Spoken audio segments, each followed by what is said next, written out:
Good evening! Welcome to Start of Week in Lithuania, and I'd like you to applaud for yourself and for the teams that were working in the mighty castle of Start Week in Lithuania. This is the sixth event of Start of Week in Lithuania, and it was amazing. It was unique. It was in medieval. And without any further explanation, I'd like to invite on the stage knights from medieval who were sponsored by Higarit. So please welcome the knights to set the mood right. Thank you. Applause.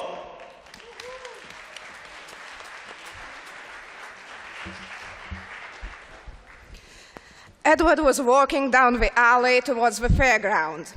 As a true warrior, he had his battle axe and shield with him and carried his helmet under his arm.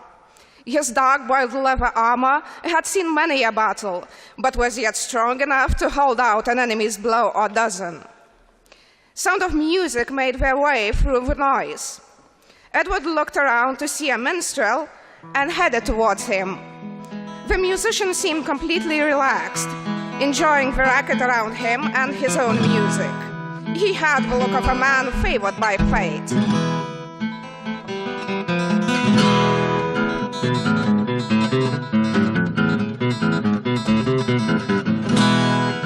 The hero felt for a few coins with his free hand and tossed them to the minstrel. The alleyway was nearing its end. The fair hubbub grew louder. A juggling fool emerged from the crowd. He wore a loud-colored garb and was tossing his three motley balls into the air.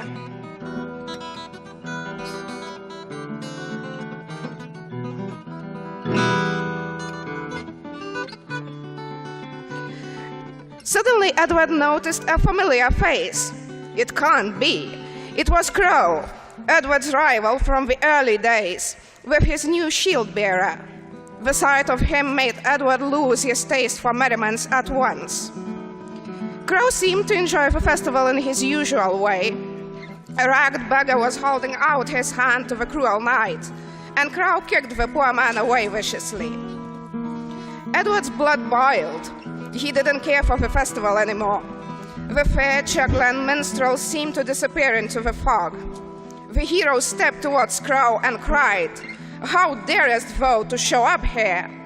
"'Tis thou!" Crow gaped in surprise and held out his hand for the shield-bearer to pass him a helmet. Crow, this villain undeserving to be called a knight, wore a chainmail and had his full helmet carried by his shield-bearer. After putting his helmet on, he adjusted his belt, holding most of the chainmail weight on his waist.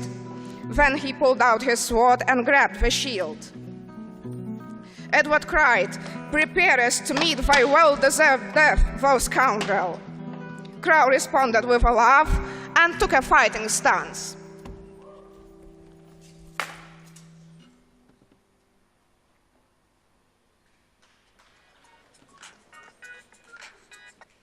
Hello, this is Eva, technical support. Yes? Yes, I see. Tell me, have you tried turning it off and on again? Yes, turn it off and turn it on again. Yes, it's working. Oh, great. Have a nice day. Yeah. Where was I? Oh, I see. Steel clashed upon steel, sending out a burst of sparks. Edward hardly managed to parry one sneaky blow after another, falling on him in ceaseless torrent. Sensing his advantage and the coming of victory, Crow triumphed. One last time, Edward gathered his strength and rushed at the enemy. Suddenly, Crow, heavily armored, lost his balance, and Edward seized the opportunity without a moment's doubt. The victor straightened himself, gasping for breath.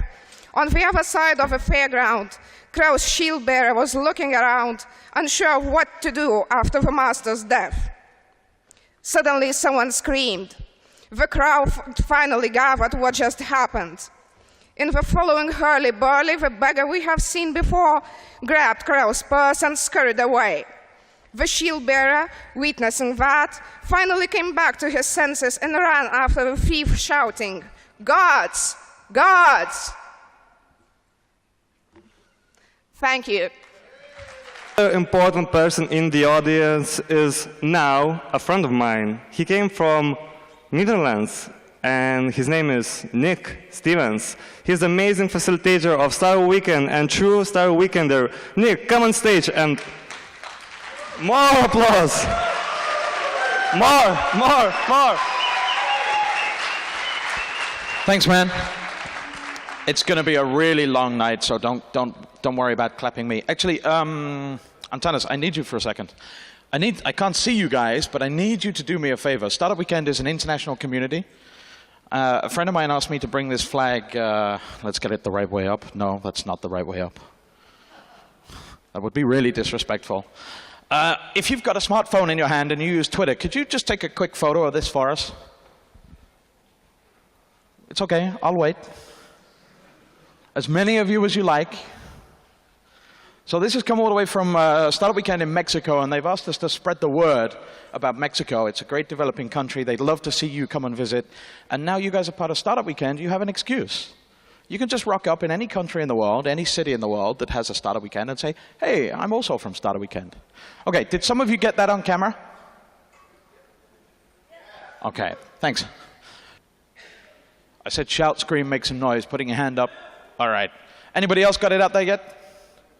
2, 3? Okay, then I can move on. Great, thanks for that, appreciate it. Welcome to Startup Weekend Lithuania 2013.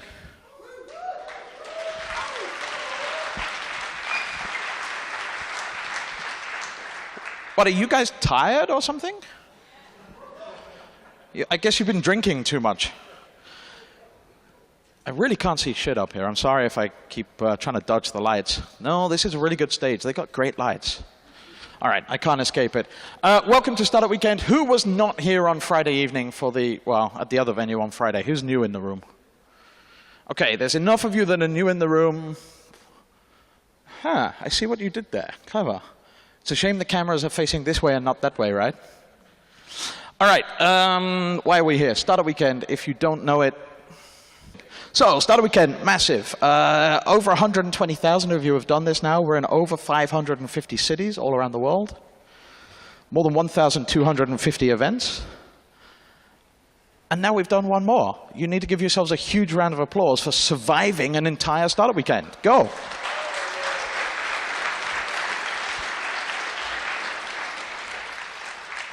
But you weren't the only ones. There were 11 other events, or 10 other events, 11 in total this weekend. There'll be more than 200 events just in November alone. So imagine there's 100 and, I don't know, about 180 of you, I guess, in this room right now. Other people are going through this exact same thing all over the world. I think most of you know me by now. Hi, my name's Nick. I'm British. I apologize for that. I've sat where these guys have sat. I've sat where the winners are going to sit. I've even sat where the jury is sitting. You guys have a horrible, horrible job. Thank you so much for being here. So why are all these people here? Some of them just love making stuff. Who loves to make stuff? Some people like designing stuff. Who loves designing stuff? Wow, you guys are a quiet crowd tonight. Some people have ideas. How many of you pitched an idea on Friday night? Go on, make some noise. Be proud of yourselves. Cool. Because that's the start of the journey. Sharing ideas, talking to other people, finding team members. Hopefully some of you are ready to create a startup. Anybody? So that's why they're here, but why are we here? What is the point of Startup Weekend? I'm going to let you into a little bit of a secret. If we took 150 guys and girls and put them in a room for a weekend, without access to showers or basic human needs, and said, on Monday morning you all have to get married. That would be a pretty stupid idea, right? So I'm going to let you into a secret. We're not really here to create startups in one weekend. Sometimes it happens, and that's beautiful. But it's okay when it doesn't. We're actually here to start up you as individuals. We want you to get your ideas and start sharing them. We want you to start meeting people who can listen to that idea and give you feedback, good or bad, and maybe they want to join you on some sort of crazy mission to make it happen. We want you to get out of the building and talk to your customers. Any idea you built in this room without going outside, you're going to have a tough time selling it. How many of you left this building and talked to real-life, human being, possible customers? I can see 2 hands. I don't believe that. All right. That's about half of them. That's pretty good. And hopefully, some of you, if you have a day job, are going to quit your day job. Maybe not Monday morning, but Tuesday's fine too. How many of you are students? Okay. Hopefully, you guys will never have a day job. We're okay with that too, if you go straight into entrepreneurship. So that's what we want to do. It's a long-term mission. It's going to take a very long time, but it starts with each one of you as individuals. How do we do that? We have some amazing sponsors who make this possible. Google, I think they don't need much of an introduction. Fantastic supporter of entrepreneurship around the world. Amazon, these guys are great. They don't just sell books. They control an awful lot of the internet. They provided web services for all of the teams that needed it. Coca-Cola, probably one of the most famous brands in the world, huge supporter of innovative ideas. And .co, as in the domain name, .co. And I know some of the teams actually used their product this weekend as well. So I'd love it if you could show some love for our awesome sponsors.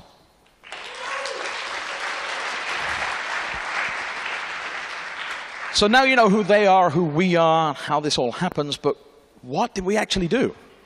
It started on Friday night, and for you guys, how long ago does that feel, right? It feels like a month ago already. They started by pitching ideas, 50-something pitches on Friday night. After that, they voted democratically. It got a little messy, but that's okay too. And then the most popular ideas were picked, and they formed teams. That's an interesting process. It feels a little bit like a cow market. I need a designer, I need a developer, send me somebody who knows about business. They're all fighting over the same people. But they figured it out. I don't think we had any black eyes. Then they started thinking, and the whole point is to build an MVP, some form of product or service in a weekend that demonstrates they could have a business. It is a competitive event, but I don't think you guys care about the competition, right? You're done, you want to go home. No, you want the prizes. Okay. So, you guys saw the judging criteria on Friday. I hope the jury has been briefed as to what the judging criteria is. I'm getting a few nods and a few I've been here before, so I think that's good. What we've asked the jury to do is think about these things and ask the question of the teams, have these things been done? Is there a business model? Do you have any form of strategy at all? Because it's great having an idea, it's great having a product, but if you can't sell it, that's a hobby. It could be a really good hobby, that's okay too. Do you know who your customers are? Do you know how to get customers? Do you know what it's going to cost you? Execution, what did you actually do this weekend? Did you build something? Does it work? It doesn't have to be the prettiest. It doesn't have to be the most fully functional. In fact, I told a lot of you, strip functions out. Because the better you make the product, or the easier you make the product, the better it will be. And then design. And we don't just mean making it look pretty. We mean making it work functionally, understanding how design strategy is going to move forwards. I also hope that some of you are going to tell us a little bit about your story. How was your weekend? What did you learn? Who did you talk to? So, you know, they know. You know that they know that you know that they know. Clear? Cool. So, that's how we'll be judging you guys tonight. And in order to do that, we have some awesome judges. They're down here on the front row. I'm nervous. Justinas, if I give the judges the microphone, can they control themselves? Can they keep it to 30 seconds each? No? So I shouldn't do that? Will you come and introduce them for me then? Yes, you will. Come on. Come on. Come on, give him a round of applause.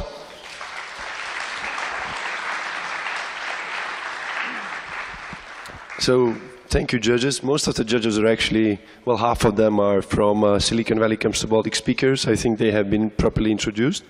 The other ones are Lithuanian. Some of them are sponsors, like Algirdas Stonys, Vladas Lašas, Asta Punziena, which has been on the stage.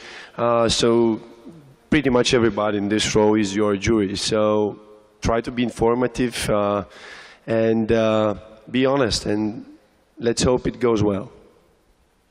Cool. Thank you very much.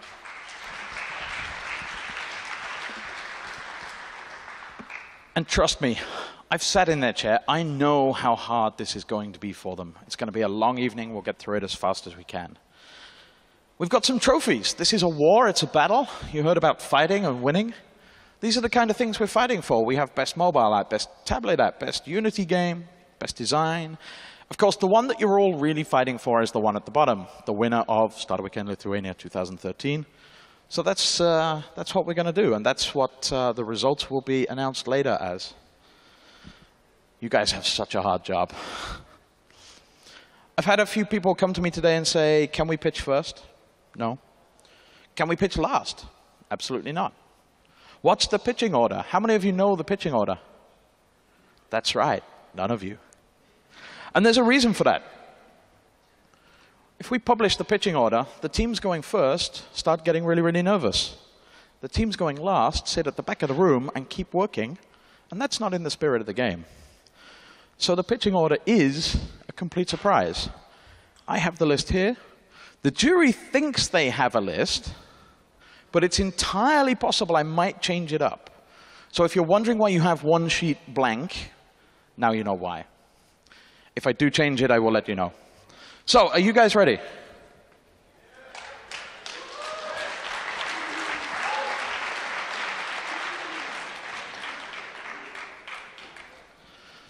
So here's how it's going to work. The first team, in fact, the first two teams are going to come up here. The first one is going to plug in, and we're going to have a timer. Who has the timer? There it is. We're going to move you right to the center of the stage. Fabulous. Somebody's going to have to give up their beanbag. Which one of you is a gentleman? Wow. We've got an extra beanbag for you. It's fine. We've got one. So, first team's going to come up, plug in. The second team is going to come and sit down here. First team will do their pitch, their presentation. The jury is here, but you should speak to everybody in the room. After that, you're going to walk to this end of the stage, and you're going to have 3 minutes of questions and answers from these guys. They're tired. They've been working hard. They've done their best. And you absolutely should ask them difficult questions. And if they cry, that is absolutely fine with me. OK? Good. Whilst this is going on for the 3 minutes, the second team, or the next team, is going to start plugging in. You're going to have some help from us to do that. But I'm going to ask you to do it really, really quietly. And for all of you guys talking, please don't. Because even when I take the microphone away, you can still hear me in this room. So when you're talking, and you think we can't hear you, we hear every single word of it. So shut up.